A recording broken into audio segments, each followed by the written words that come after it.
Mesdames, Messieurs, bonjour. Très heureux de vous retrouver ici en direct du Salon de l'Agriculture pour cette émission. Quelle place pour l'agriculture dans la décarbonation des énergies? Et pour en parler, j'ai Christophe Bonnoir. Bonjour Christophe. Directeur général de CEPOL. Alors vous faites quoi chez CEPOL? Chez CEPOL, on écrase des graines de colza, de tournesol, Ouais. un petit paquet, 3 millions. Ouais. Et on produit des biocarburants, et notamment des biocarburants à base de colza, que l'on connaît maintenant sous la forme d'Oléosan par exemple, qui est une de nos marques connues sur le marché français. Allez, on en reparlera juste après d'Oléosan. Michael Lepellé, bonjour. Bonjour Jean-Paul. Directeur marketing de Yara. Bon, mais Yara, je sais ce que vous faites. On est là, on produit des engrais en France. Notamment. Alors, on va aborder cette question de la place de l'agriculture dans la décarbonation des énergies. On le sait, demain, il va falloir tout décarboner. Alors vous avez déjà commencé à décarboner? Alors nous, on a commencé à décarboner parce qu'en vendant un biocarburant, c'est déjà en fait une source d'énergie décarbonée, puisque le carbone qui est contenu dans ce carburant, il n'est pas issu de quelques millions d'années et de sources fossiles, comme on les qualifie, mais bien de sources renouvelables, c'est-à-dire que c'est du carbone de l'année. Oui, mais vous avez bien eu une approche globale en matière de... Vous avez tout intégré. Et bien sûr, parce que derrière la photosynthèse, qui est notre principal moteur, puisqu'on va transformer ce carbone atmosphérique en énergie, il faut investir un petit peu d'énergie fossile quand même, sous la forme d'engrais azotés, sous la forme d'énergie dans le tracteur, sous différentes formes d'activités humaines, y compris dans le transport et dans la transformation de cette graine. Donc on va essayer de minimiser l'impact de ces énergies fossiles mises en œuvre pour fabriquer nos biocarburants, pour améliorer leur durabilité. Et le bilan, il est positif, largement positif? Alors le bilan, il tend vers le positif, puisque nous sommes capables de faire des engrais, des biocarburants. Des biocarburants, vous faites. Des biocarburants à plus de 100% d'économie de gaz à effet de serre. C'est-à-dire qu'on est capable d'être net stockeur de carbone dans les sols. C'est compliqué à faire, c'est coûteux aussi, parce qu'il faudrait, un des premiers leviers, c'est la décarbonation des engrais azotés. Et on y va doucement, mais on n'y est pas encore complètement, mais c'est possible. Et vous l'avez dit, parce qu'effectivement, les engrais, c'est une part importante quand même des gaz à effet de serre. Exactement. Dans ce cas-là, on travaille ensemble sur comment promouvoir et inciter les agriculteurs à avoir des pratiques plus vertueuses pour produire un colza durable, bas carbone. Il y a plusieurs leviers pour ça déjà. On parlait beaucoup de l'azote. 70% de l'impact carbone d'un colza, c'est l'engrais. Donc il faut vraiment qu'on joue là-dessus. Et le premier point, c'est en France, 60% du colza est fertilisé avec de la solution azotée. Demain, cette solution azotée, vous la remplacez en ammonitrate, vous baissez mécaniquement de 15% les gaz à effet de serre. Donc c'est le premier levier qu'on peut faire, qui n'est pas une révolution, mais qui est une évolution naturelle facile à avoir. Oui, mais l'urée, ça coûte moins cher. L'urée, la solution azotée, c'est des formes alternatives, ça vient du monde entier. On a l'ammonitrate. Aujourd'hui, si vous voulez décarboner, ça ne peut pas être autre chose que de l'ammonitrate. C'est-à-dire quand vous faites de l'ammonitrate normale, NH4NO3, c'est la formule. Vous allez fabriquer demain des engrais à partir d'ammoniac vert, donc des énergies renouvelables pour fabriquer et récupérer l'azote de l'air, l'hydrogène de l'eau. Donc H, N, il n'y a pas de carbone. Et ensuite, vous allez refaire de l'ammonitrate. Et cet ammonitrate, il n'y a pas de carbone. Donc l'ensemble de la chaîne n'a pas de carbone. Vous mettez de l'urée. L'urée, c'est une molécule de carbone. Alors ok, le premier levier, on passe donc plutôt sur l'ammonitrate. Ça coûte plus cher, c'est-à-dire qu'il faut que l'agriculteur arrive à vendre plus cher son produit. Oui, et c'est toute la beauté d'avoir une approche filière, parce que la pérennité de ces approches-là est d'avoir une approche filière. Et c'est pour ça que depuis 2 ans, on travaille avec CEPOL pour contribuer à notre échelle, dans le puzzle, à améliorer les pratiques. Et il y a plusieurs leviers de baisse des émissions ou stockage additionnel de carbone. Ça veut dire qu'il faut contractualiser au sein d'une filière nouvelle à créer. Le travail de CEPOL, c'est d'abord, et sa révolution, puisqu'on a changé notre modèle économique depuis 4 ans maintenant, avec beaucoup de résultats positifs. Notre modèle, c'est d'aller chercher les clients qui sont prêts à payer justement cette réduction de gaz à effet de serre pour pouvoir la cascader auprès des agriculteurs, de façon à ce qu'ils puissent se permettre d'acquérir des engrais beaucoup moins impactants. Donc la révolution qu'on est en train d'entamer, c'est celle finalement de faire de l'agriculture une solution pour décarboner le transport. C'est qui le patron version biocarburant? Absolument. Vous allez voir qui est capable de payer, vous leur dites c'est parce que les agriculteurs vont utiliser l'engrais décarboné, c'est exactement mais ça coûte plus cher. Manque de bol, aujourd'hui ceux qui payent c'est la Suède, c'est l'Allemagne, c'est un certain nombre de nos clients qui sont prêts finalement à consentir un effort sur le prix. Plus sensible sensibilisés. Plus sensibilisés et qui ont finalement des manières de répliquer les directives européennes qui sont plus favorables à la réduction de gaz à effet de serre.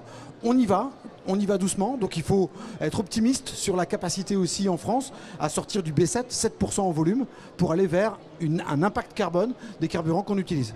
Qui est capable de payer en France Pas le food. Aujourd'hui, on voit bien, les gens sont rincés par l'inflation sur l'alimentation. Donc, en fait, finalement, là où on est capable de payer, c'est là où on a de l'argent. Et là où on a de l'argent, un petit peu dans la pyramide, c'est le transport aérien. C'est pour ça qu'on s'y intéresse de très près. Il y a un consentement à payer une prime pour compenser ces émissions de gaz à effet de serre dans l'aérien qu'on n'a pas dans le litre d'huile. Ouais, et le transport. L'aérien a intérêt à trouver des solutions. Et l'aérien a intérêt à trouver des solutions. Donc c'est vraiment vers ce type de débouchés qu'on se positionne aujourd'hui et qui font que on est capable de créer, d'initier des filières. L'année dernière, on a acheté 250 000 tonnes de colza bas carbone qu'on a pu valoriser auprès de nos clients dans des filières extrêmement spécifiques.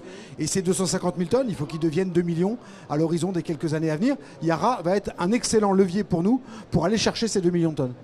Exactement, parce que qui dit engrais décarboné, donc dit production, nous les premières tonnes d'engrais décarboné vont être disponibles sur la fin d'année, début d'année prochaine. On a déjà signé un accord avec une coopérative suédoise qui s'appelle Lantmannen. Aujourd'hui, la collaboration avec CEPOL, c'est ça, c'est améliorer les pratiques. Le levier de l'azote est là, le levier aussi des OAD, des outils de la décision. Les engrais décarbonés, nous on a un engagement à 2030 de décarboner 1/3 de notre ammoniac. Donc on va dans cette direction avec de l'ammoniac vert ou bleu, c'est-à-dire propre. Vert ou bleu, la différence? Vert ou bleu, c'est vert, vous utilisez des énergies renouvelables pour fabriquer des engrais. Bleu, vous continuez à utiliser des énergies fossiles, mais le carbone, vous le stockez, vous le séquestrez, vous le stockez dans les anciennes nappes profondes de gaz. Et donc, vous décarbonez. Alors, les compagnies... Et nous, on n'est pas fâchés contre le pink non plus, puisqu'on peut faire de l'hydrogène et donc de l'ammoniac avec de l'énergie nucléaire. Et donc, c'est un des vrais enjeux aujourd'hui aussi de la décarbonation de nos industries. L'énergie nucléaire est certainement un levier. On voit bien, les pouvoirs publics sont en train d'en prendre conscience, énorme pour aussi, paradoxalement, décarboner l'agriculture. Ça veut dire que les compagnies aériennes qui ont un véritable défi à décarboner, elles vont peut-être moins planter des arbres en Thaïlande ou ailleurs et elles vont essayer de plus voler avec des biocarburants? Absolument. C'est exactement faisable. Ce qui est en train de se passer. Non seulement c'est faisable, mais aujourd'hui il y a un gisement de matières premières qui est extrêmement intéressant, qui est celui qu'on appelle les intercultures, c'est-à-dire la condition pour utiliser un biocarburant aérien aujourd'hui, c'est qu'il ne soit pas en compétition avec l'alimentation humaine. Donc on va utiliser finalement ces espaces laissés libres dans les rotations agricoles pour cultiver des tournesols très précoces, de la carinata, de la cameline, des espèces qui sont en train d'apparaître avec des cycles très courts qui permettent de produire de l'huile, mais aussi du tourteau, donc de la protéine additionnelle. Et cette huile, elle intéresse énormément les pétroliers pour faire des biocarburants aériens. On les a, ces génétiques aujourd'hui ou pas encore? C'est le balbutiement, parce que le débouché n'existait pas, mais c'est la fonction qui crée l'organe. Avec l'intérêt que les pétroliers et les compagnies aériennes portent à ces solutions, on voit vraiment des choses arriver de manière très très rapide. Ça veut dire qu'on sème dès l'interculture, en interculture dès la récolte, c'est ça? Oui, alors dans notre cas d'espèce, pour le moment, on est sur le colza, donc qu'on sème et qui est aujourd'hui une plante qui consomme jusqu'à 200-220 unités d'azote. Donc en fait, on a un vrai levier, très gourmand en azote, et ce qui fait que son plus gros levier, c'est l'azote. Et c'est là où on a vraiment des avantages faciles à avoir. Et on a 2-3 ans pour le faire. Il faut qu'on accélère. De toute façon, on est dans cette dynamique d'accélération. C'est un besoin sociétal. On sait produire plus, on sait produire mieux. La qualité, on en parlait avec Christophe sur cet aspect qualité du grain. Et le troisième pilier, c'est réduire les émissions. Et quand vous produisez plus, l'agriculteur gagne plus aussi. Puisqu'il va produire plus au prix de son colza, plus le bonus qui est donné par CEPOL. Christophe, je reviens, les fameuses génétiques à cycle très court, ça veut dire on récolte le blé le plus tôt possible, on sème une interculture et on récolte ça. On réinvente finalement la rotation de façon à activer le deuxième levier finalement de l'agriculture de conservation. Le premier, c'est finalement de limiter les impacts finalement de ces émissions liées aux engrais azotés. Le deuxième, c'est de ne jamais laisser le sol nu. Et donc on active vraiment ces deux leviers-là de manière à ce que globalement, au global, finalement, sur la rotation, on a émis beaucoup moins de carbone, voire on en a stocké dans les sols. Michael, donc première étape, passer de la solution azotée à l'ammonitrate. Là, on a un gain de quelques 15%. 15% clair de gaz à effet de serre en moins. Donc là, on a vraiment quelque chose, et c'est particulier à la France. Il n'y a que la France qui utilise de la solution azotée en Europe. Donc on a un vrai gain. Deuxième étape? Deuxième étape, intégrer ces engrais décarbonés dans la filière, dans la rotation de l'agriculteur. En accompagnement, utiliser des outils digitaux pour mettre moins mais mieux, assurer que là où il y a du potentiel, on extrait le maximum de potentiel, et là où il n'y a pas de potentiel, on en met moins. C'est les Ad-Farm, c'est les N-Sensors, c'est la modulation de l'azote, c'est tout ça, et c'est d'accompagner pour travailler sur ce qu'on appelle le NUE, l'utilisation efficace des engrais. Chaque tonne d'engrais doit être appliquée. Et il y a des cultures où on a de la marge de progrès. Le maïs, par exemple, on n'utilise quasiment pas d'outils. On n'utilise quasiment pas d'outils et c'est une culture qui utilise beaucoup d'azote. Il y en a plusieurs. En fait, la décarbonation, on a cet exemple avec Cepol qui est pour moi le premier en Europe qui fait ça, qui a valorisé auprès d'un agriculteur des bonnes pratiques.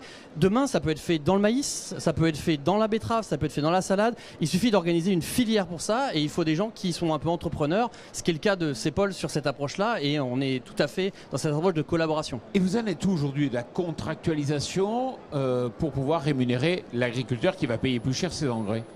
Alors, ouais, ça c'est un peu notre affaire. Et c'est vrai qu'il faut pour cette filière un client qui paye au bout. Il ne faut jamais oublier qu'à la fin, quelqu'un doit payer l'impact bas carbone du produit qu'il consomme, que ce soit une énergie ou que ce soit de l'alimentation ou une matière, d'ailleurs un biomatériau qui lui-même va venir se substituer à du plastique par exemple. Donc tout le secteur finalement de la transition environnementale est concerné par ces enjeux de la décarbonation de l'agriculture comme source de matière et d'énergie et d'alimentation bien sûr, bas carbone pour la transition environnementale.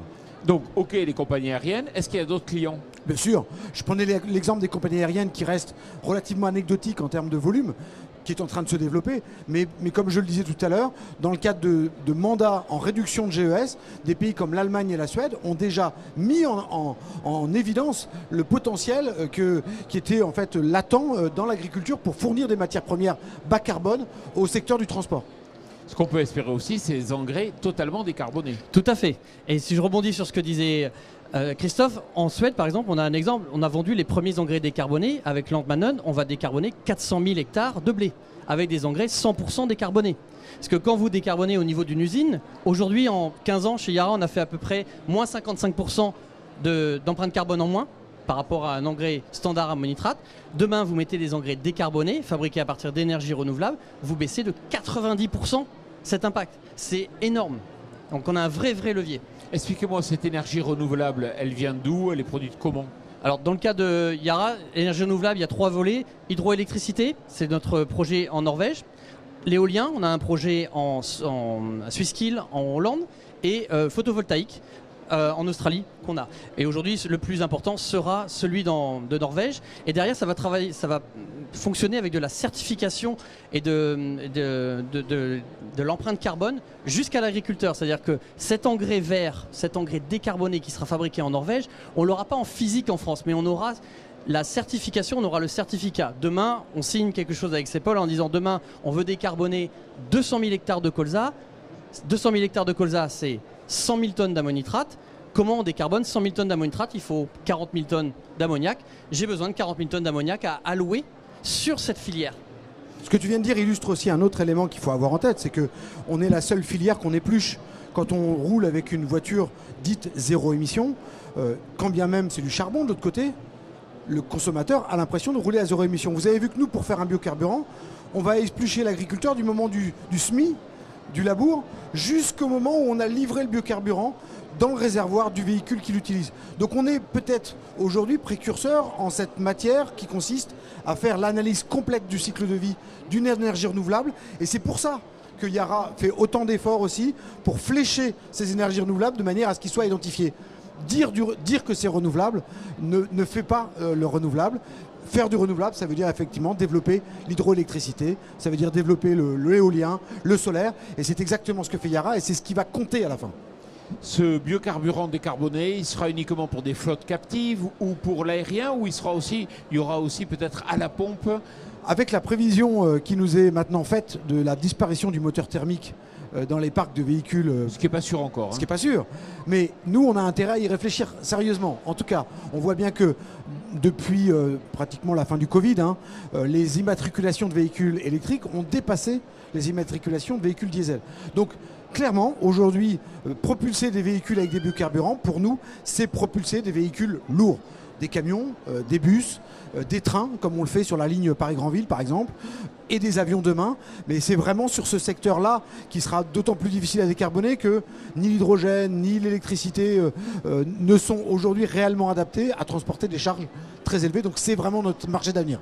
Christophe Bonnoir, Michael Lepelley, merci beaucoup et puis merci à vous. Merci Jean.